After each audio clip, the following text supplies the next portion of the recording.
All right. So today is not Monday. Oh my goodness. This happens to me way too much. All right. Quarantine brain. Friday, April 24th, 2020. We are starting our new unit on the Civil War. And kind of today and then Monday, we're going to kind of get more into a bit of the background behind a lot of the tension brewing right before the Civil War. And then Wednesday, we'll talk about some of the stuff that's going to have it really, really blow up. And then we're going to get into like battles and end the year with the completion of the Civil War. So, in order to actually talk about the Civil War, and something that we've known has been happening for a while is sectionalism, right? This divide between the region that you are from. And we have three major regions in the United States: the North, the South, and also the West, the growing West. But today, and for the purpose of the Civil War, and kind of the tensions that had been rising, the two main regions that we talk about are going to be the North and the South. And so today's notes, you'll see a whole section of your notes devoted to talking about the North. We'll go through some of the stuff that had been happening in the northern United States. And then the second half of this lesson, we're going to focus on the southern United States and kind of what their deal was and what was going on in the South. So get this back to full screen and we're going to get started. But a little bit of a recap. Manifest Destiny is complete. And remember, on your test in your Westward Expansion Prezi, we talked about this idea of manifest destiny, which was America's God-given right to be able to expand their country and continue to move west. And so President Polk, his main goal was, as a president, to make sure that the United States finally goes from the East Coast to the West Coast. And we see that through the Mexican-American War, where we go and we gain a lot of the Southwest territory. And you see it also when we fight at the Alamo and Sam Houston cries, "Remember the Alamo!" And then right afterwards, after the United States loses at the Battle of the Alamo, they come back just as strong at the Battle of San Jacinto. And there we add Texas to the United States. We're slowly pushing our way west. And then Oregon is going to be ceded by Great Britain. And I bolded and put that in all caps for you to know that that word is important. So cede is to give something, to give up something. And so Oregon is going to be ceded, given up by Great Britain in 1846. And that is where you get settlers going to the Oregon Territory on the Oregon Trail and traveling to go live there. California, remember, we fight the Mexican-American War. We watched that Men Who Built America documentary about that. And then Mexico cedes, gives up a large part of that territory. So a lot of California, and we're going to get parts of Arizona, parts of New Mexico, and we've gotten Texas. And so they're giving up a large part of the American Southwest. But then we see the Gadsden Purchase, 1853. We're going to buy more parts of California, Arizona, and New Mexico for around about $10 million. And so if you were going to look at this more fully, wanted to see a map of it and what was given at what points in time, you'll see the red is the land that we've been given from Great Britain. So you'll even see like the tip of Maine and like the really like the part of the Dakotas, and then what we would know to be Washington State and Oregon together today. And then all of that, not super dark orange, but the lighter orange was given to us by Mexico. And then obviously the Louisiana Purchase we've talked about a while ago now, given to us by France. But now, the America that we know today, minus obviously Alaska and Hawaii, but the continental United States is now complete. The America that we know, the continental US that we live in, has now been complete. And so this brings us into the North, and we talk about all the land just to kind of bring us up to what does America look like now, but regionally, what is going on? And so we're going to start with the North. And so something that's happened actually in Europe first was called the Industrial Revolution, but kind of made its way over because we have so much European influence in the United States, comes over across the Atlantic Ocean. Ideas are shared and passed along, and they reach America, but specifically the northern parts of the United States. So Great Britain in the mid 1700s, so this is even like right before the Revolutionary War, Great Britain started changing and creating more manufactured goods, and people began creating ways to use machines to make things more efficient. So obviously, if I tell you to do your work like efficiently, you want to do your work well, but also in a timely manner. So this is what we're trying to do. We're trying to create machines that are going to help us get things done well and get them done in a timely manner. Because if we do things well and quickly, that makes us more money. And so the Industrial Revolution, if you were to have a set definition of this, is going to be a period of rapid growth and using machines for manufacturing and production that begins in the mid 1700s. And so some of these machines that are going to change this industry are going to actually be textile industry and textile machines. And so this is going to be the creation of water-powered machines that create a cotton cloth. And because this production was faster, the cost was extremely low, which gives Britain a lot of business. The British are going to do a really, really great job at becoming some of the best in industry, in manufacturing, but specifically cloth, because everyone wears clothes in societies. And so if it was something that you needed, this cloth to make your clothes, and you knew you could get it cheaper in Britain, then that was going to bring a lot of business to them, this ability to make cloth. And this idea of making machines to be efficient, that part of the Industrial Revolution, the idea we're making machines to be efficient, are going to first impact the textile industry. But America is going to enter into this business because of this sneaky guy named Samuel Slater.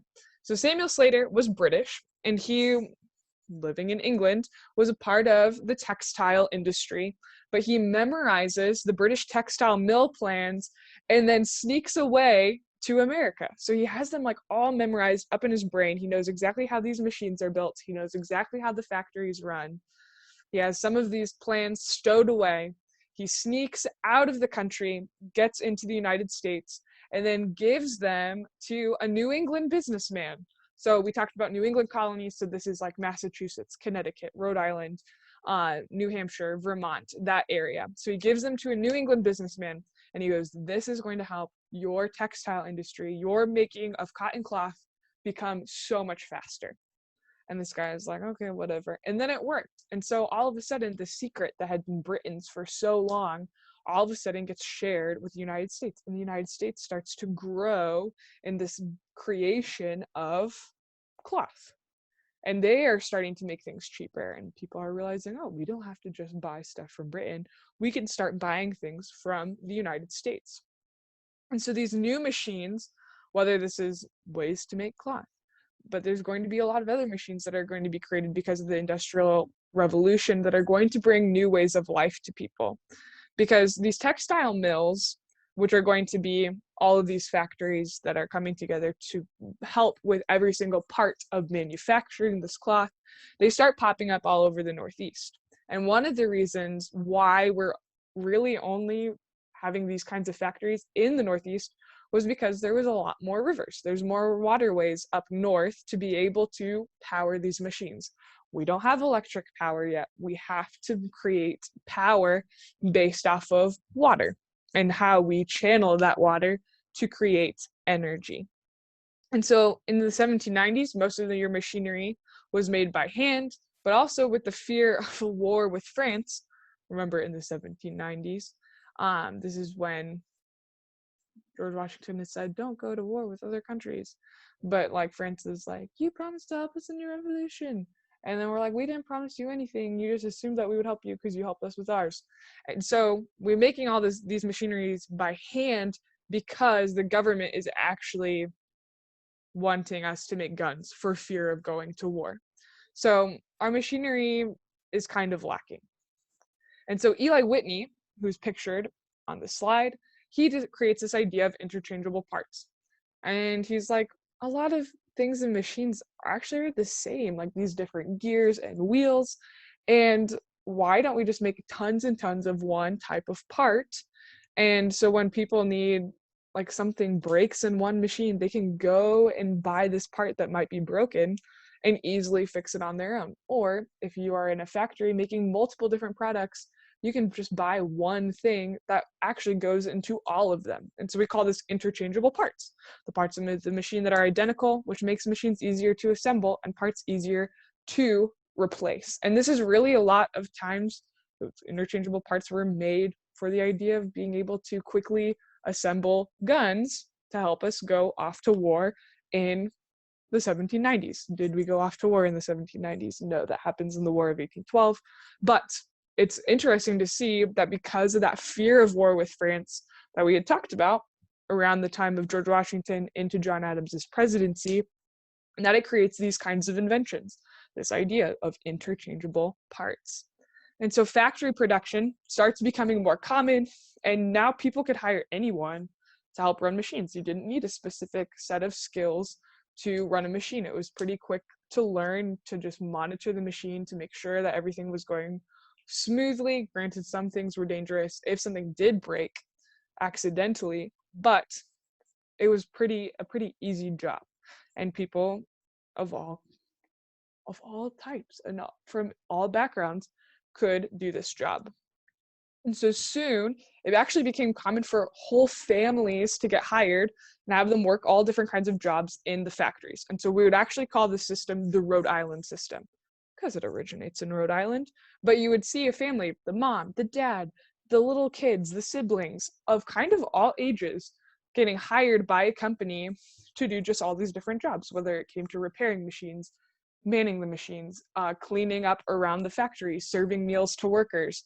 Some of your textile mills would hire whole families. And that was one way of doing things. Another way of doing things that became even more popular was called the Lowell system. And other factory mills saw this as a little bit easier because you would hire young, unmarried women to help with the weaving of the cloth. And so the hiring of these young unmarried women were, they don't have a household to tend to yet, they're not married yet, they haven't had children, and so they can be committed to this one job, and we can offer them a place to stay, we could even offer them extra schooling, we'll feed them, clothe them, take care of them. And so this was called the Lowell system. And so you would actually have at these textile mills these whole kinds of like neighborhoods and communities that would come from it because people were moving into these towns solely to work for the textile mill. And so you see this not only with textile mills, but you see this in like maybe like older set TV shows where you could see like a coal town where a lot of the families are miners and a lot of the people live in this town because their families work in the mines. That is kind of what the Rhode Island system, the Lowell system, are based on. People are moving to these places to work there. But unfortunately, having a job can come with this idea that you are not going to be treated fairly by your boss. And so working in the textile mills was super hard. They were forced to work 12 to 14-hour work days, and their daily life was carefully controlled. So you would wake up, you would hear a bell, and that bell would mean you needed to go to eat, and then you'd hear another bell and be like, all right, breakfast is over, time to go to work. Bell would ring again. Oh, done with work for now, gotta go to lunch. Bell. Oh, lunch is over, time to go to work. Bell. Oh, dinner. Bell. Dinner's over. Bell. Back to work. Bell. Oh, time to sleep. Bell. Wake up. It's morning already and it's all going to start over. And so your life was carefully controlled by your boss. There was no like separation of your work life and living at home. It was all the same together. And so in fear of losing their jobs, people are going to create things called trade unions. And these were groups of people who wanted to speak out on behalf of the people working in these mills to try and improve the pay and the working conditions. People were not necessarily meant to work in a factory for a very, very long time, for the 12 to 14-hour work days, and be paid really, really little. They were not paid enough to want to work the 12 to 14 hours. And that's why when we saw the Rhode Island system where we're hiring whole families, that's why whole families needed to go and work in the mills, because every single person in the family was paid and the family needed that money. But the hope was that these unions would say, you know what, we need to work less, but we need to be paid more because we are worth that. And that is what the unions tried to do. Some bosses would listen to the union leaders and say, you know what, no, I don't care. And then the union leaders would be like, well, if you're not going to pay us the amount that we deserve, or if you're not going to lessen our hours, then you know what, we are going to go on strike. And so a strike is refusing to work until the employers would meet their demands. And so they would like have posters, or they would literally just like kind of stand outside of their workplace, and they would see their boss go in. If you've ever seen like a movie with a strike in it, you would see people maybe oftentimes yelling at their boss, and or there's chanting, and they're talking about how they don't want to work in these conditions.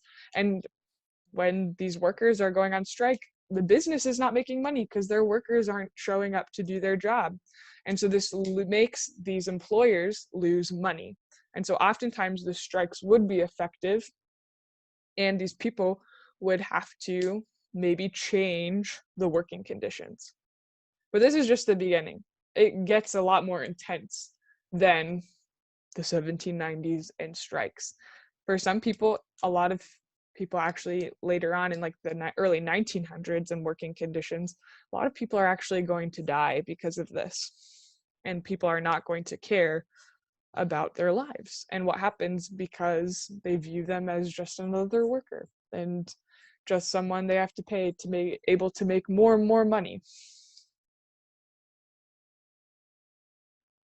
And so from this age of industry, like we're making all these products, however, we have to have ways to get them to all the places to be able to sell. And so this is a really, really interesting quote. So the Americans have joined the Hudson to the Mississippi and made the Atlantic Ocean communicate with the Gulf of Mexico. And so if we were in class together, I'd be like, guys, what do you think this quote means? And you would tell me, after probably sitting in awkward silence for a hot second, you'd say, Miss Bostic, I know exactly what this means. This would talk about the idea that now that we own all the land of the continental United States, we actually can get from place to place a lot faster. And we have ways to be able to talk and communicate with one another and travel to places faster than what we normally would have. And I would say, you are absolutely correct, whichever one of you spoke up, or whatever group of you came up with this answer together. And so we come down to this transportation revolution. The way that we get to places, the way we communicate with people is going to change. And it's going to be in a really short period of time, right? We think about technology and the idea that, I don't know, this would be a weird example for me at least, but when I was little growing up, there was like my mom and dad had like the little Nokia bar phones, right? And then all of a sudden you have the iPhone that comes out, but between the period of me being in like middle school and early high school with like the very first kind of iPhone to now really not much longer afterwards, like maybe like 10 to 12 years after that, we have like iPhones that unlock by just looking at your face with the face camera, which what is the government doing with that picture of your face? We don't know, but that's a different conversation for a different day. That was just within the span of like 10 years. And so kind of taking that, but this idea of travel, we're not going to have to use just a horse and having to stop all the time for the horse to drink water. We're going to rely on other modes of transportation. And so this creates a boom in business, because if we can move and travel faster, then we don't have to pay for it as much. And we're going to see this in the form of the steamboat and steam-powered trains. So Robert Fulton, he is the man, the myth, the legend behind the steamboat, which is all based off of this engine that takes water, converts it into steam, and the energy process behind creating the steam actually powers this engine and will power a boat, or it will power a train. And it provides this ability to be able to go upstream without any struggle. And so why is a steamboat such a big deal? Well, how much energy would it take for someone to have to paddle upstream? A lot. And so the idea that you could create a boat that without hardly any effort at all could go against a current was huge. And what is the major river that we really care about controlling trade of? Pause for effect. The Mississippi River, absolutely. If the Mississippi River, which is huge and massive, and it flows from Minnesota all the way down through to Louisiana with a massive, strong current, it is important to have boats that can go north and south, up and down the Mississippi River quickly. And the steam engine was that answer to prayer, specifically through the steamboat. And then in 1830, you're going to see a man by the name of Peter Cooper, who's going to build a small train with this steam engine. And he's even going to race it against a horse to show and prove the power of locomotives. Like he sends out invitations and he's like, I have a little train. It's powered by a steam engine and it's going to beat a horse. You all should come. And so everybody comes out and they're ready to watch this. They're so excited. And people really don't think the train can win because they're like, I don't trust technology. It's too new and fancy. And everyone else is like, you can trust a horse because it breathes. And people are watching and like whatever, like a gun goes off to like start the race, right? And the train obviously goes a lot faster than a horse. And so it's going and it's riding and this horse is like galloping, trying to catch up, and people are like shocked and amazed and they're like, oh my word, trains are like the new thing. We love trains. And people are like, but I still love horses. And so people are chanting and they're like going like trains, trains, trains, trains, all this stuff. And then the train breaks down and the horse wins the race. And you would think, because the point of the race, right, was to prove what worked better. But actually, it kind of backfired.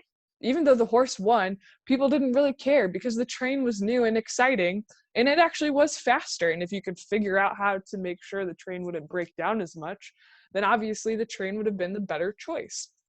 And so this railroad fever spreads like wildfire. And so between 1830 to 1860, you're going to have 30,000 miles of railroad that linked almost every single major city in the eastern United States. And so look at this map, right? So all of those red squiggly lines, those are different railroads.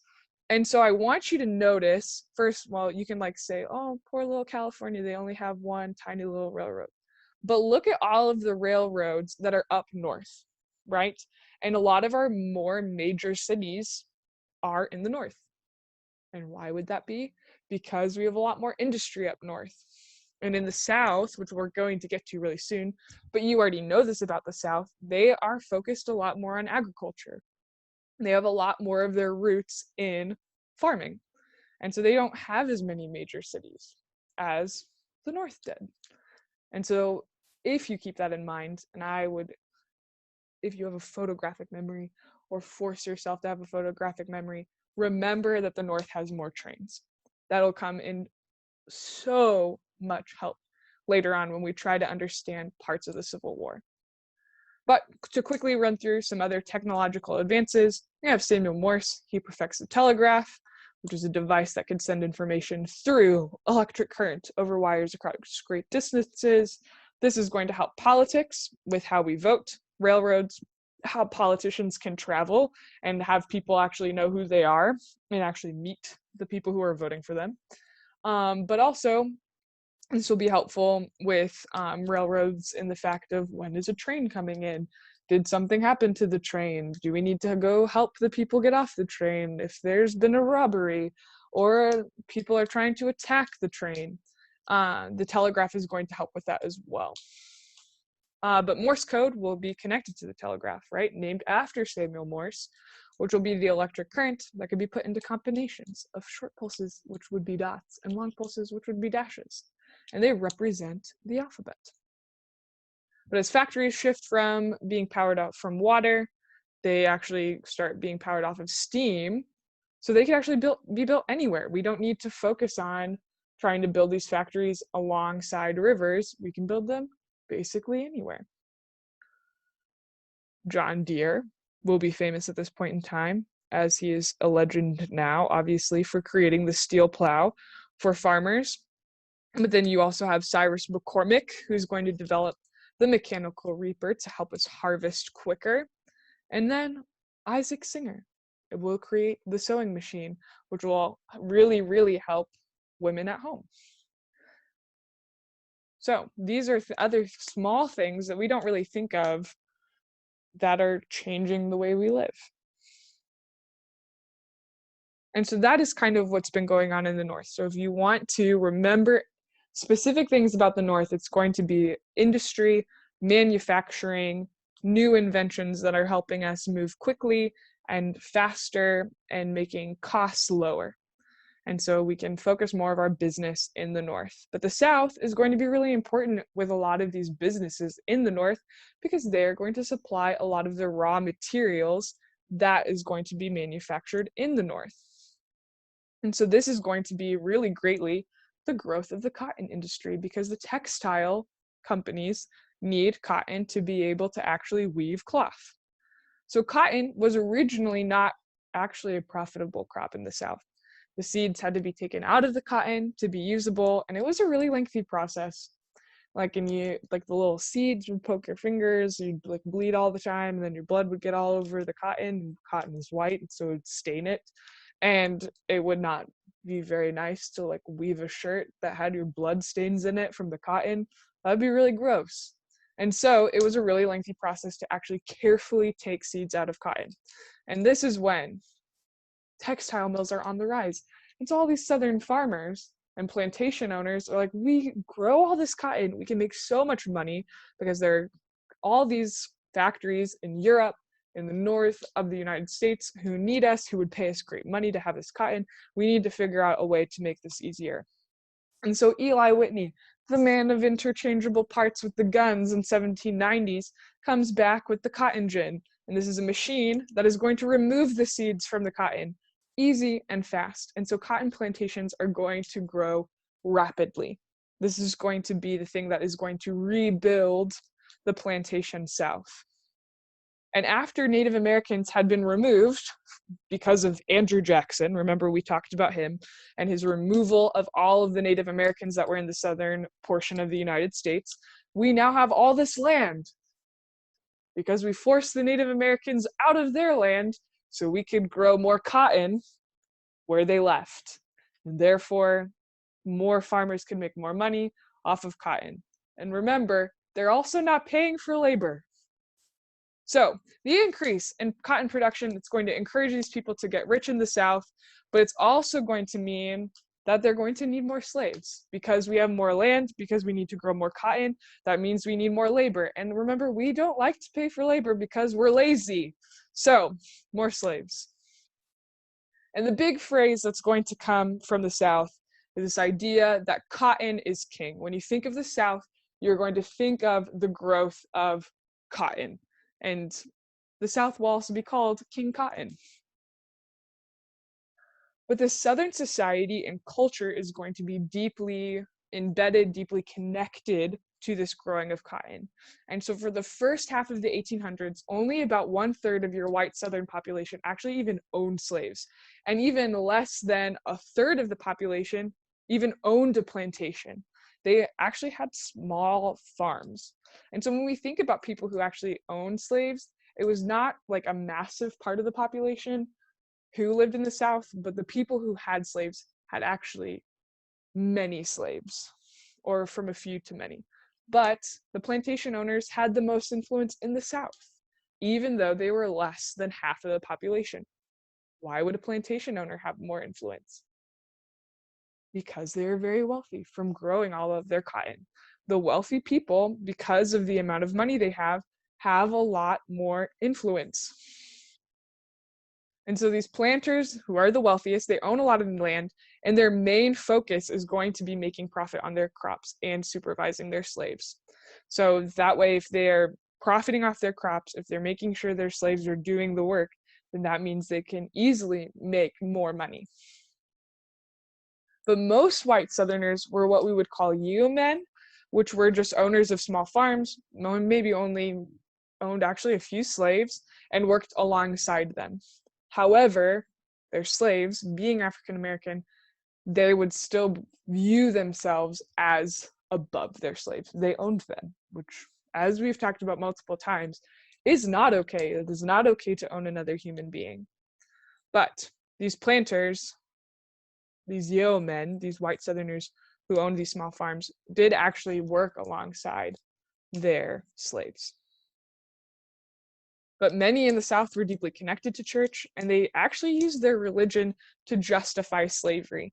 They would bring up different parts of the Bible where it talked about like obeying your master, things like that, and talking about how when Jesus is talking about these things, and even when you see it in the Old Testament, that it is justifying this idea that, and remember when we talk about the word justify, it means it makes it okay, it explains it in a good way, that slavery was fine. But it wasn't. They were trying to find ways to make themselves feel okay about owning slaves. But as we already saw with like all of our trains, there are fewer cities, but they still have large shipping centers. And those shipping centers, if ships are coming in and out of them, obviously they're on the water. The South was known for really big port cities. So the slave system is going to be deeply connected to this.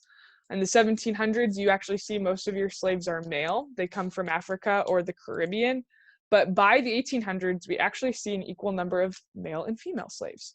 And the majority were American. They were born in the United States. They are African American, and they spoke English.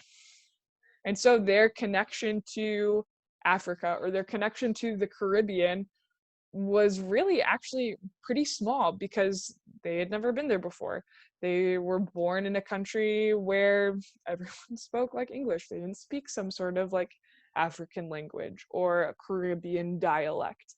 They actually connected their culture more to living on a plantation and therefore being born on American soil. They were American, but they didn't have the same rights of a white citizen.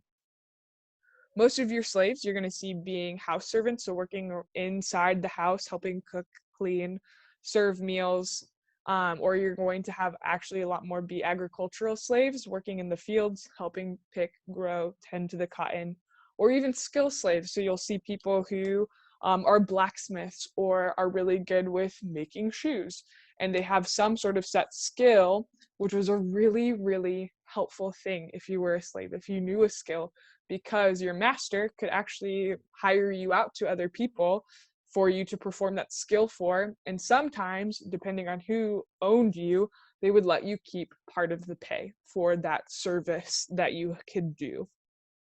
But they worked from sun up to sundown, no breaks. And this is due to the fact that they were viewed as property. The owners didn't really care about their need to sleep too much. Because they knew they would just work them as hard the next day, which, if we think about it, right, like the average person needs about 8 hours of sleep. If they're not being taken care of, are you going to actually work well if you're being worked so hard without any breaks? But you could actually get slaves commonly through auctions. However, others would actually kidnap free African Americans and force them into slavery, which was really, really sad.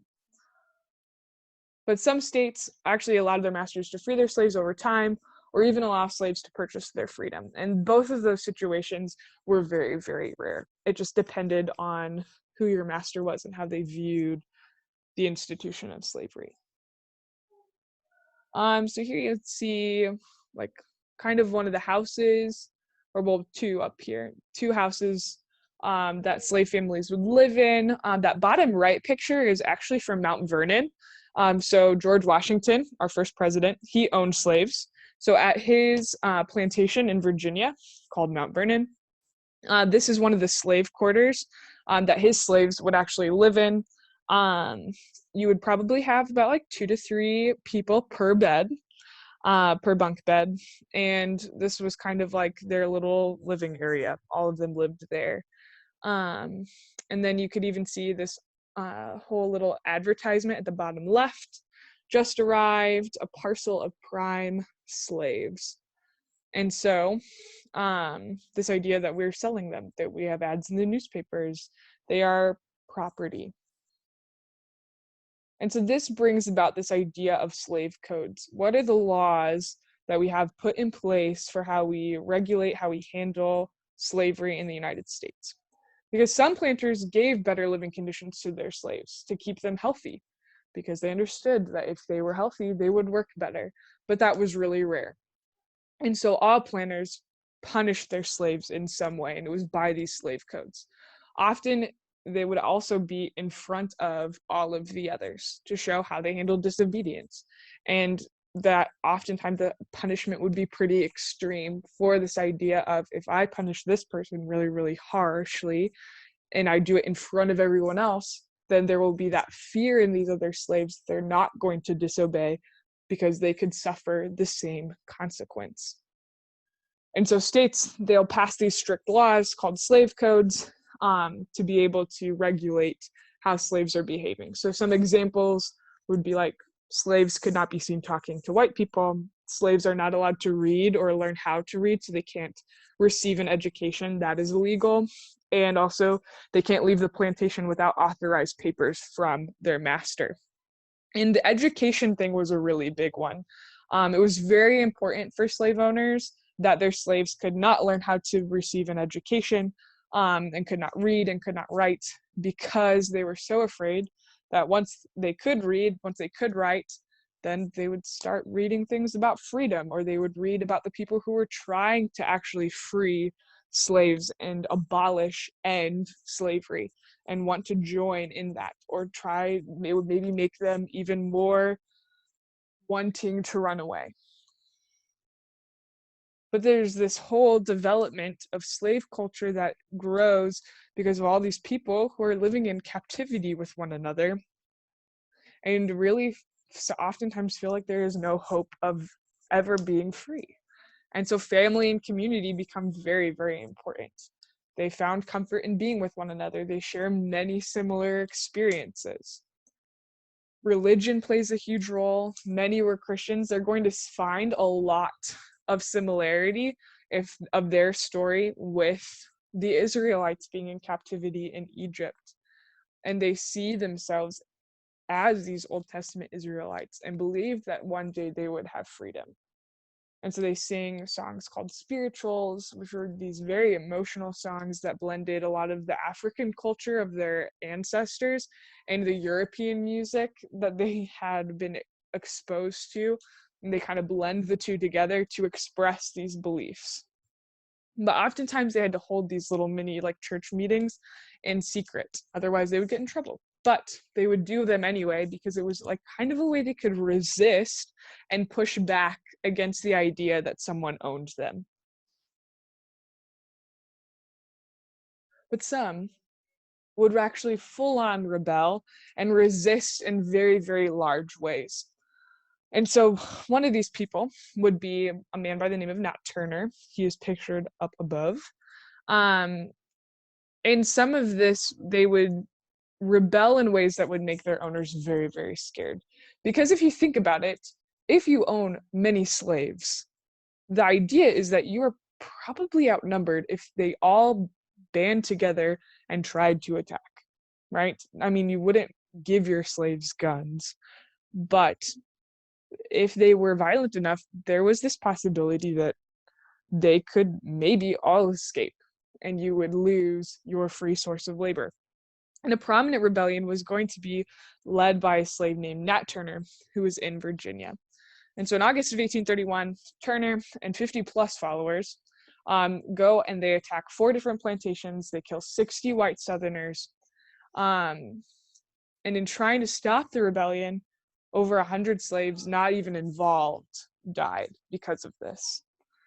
And so Turner and his followers, they're captured. Many were executed. But this rebellion caused slave owners to tighten their restrictions on their slaves.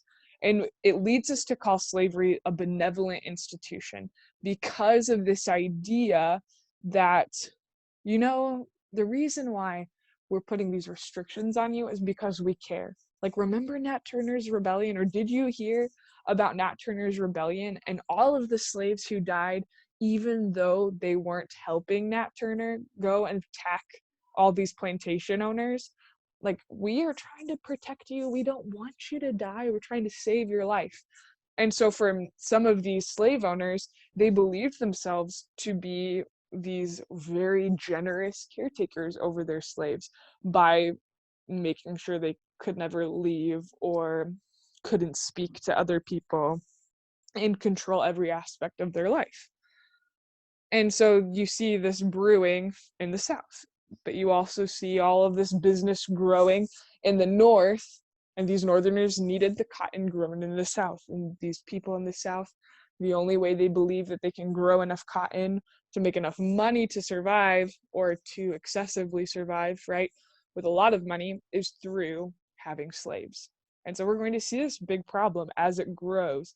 And remember, we kind of saw this happen already with the Missouri Compromise and this balance of how many slave states do we have, how many free states do we have, and what does that look like in the United States. And so when we come back together on Monday, we're going to talk about how that balance is going to shift and how that balance will be broken. So if you could, for extra credit, if you've been listening this long, because you should have been, if you could explain the definition of benevolent institution to me, that would be excellent, and you will get extra credit on today's assignment.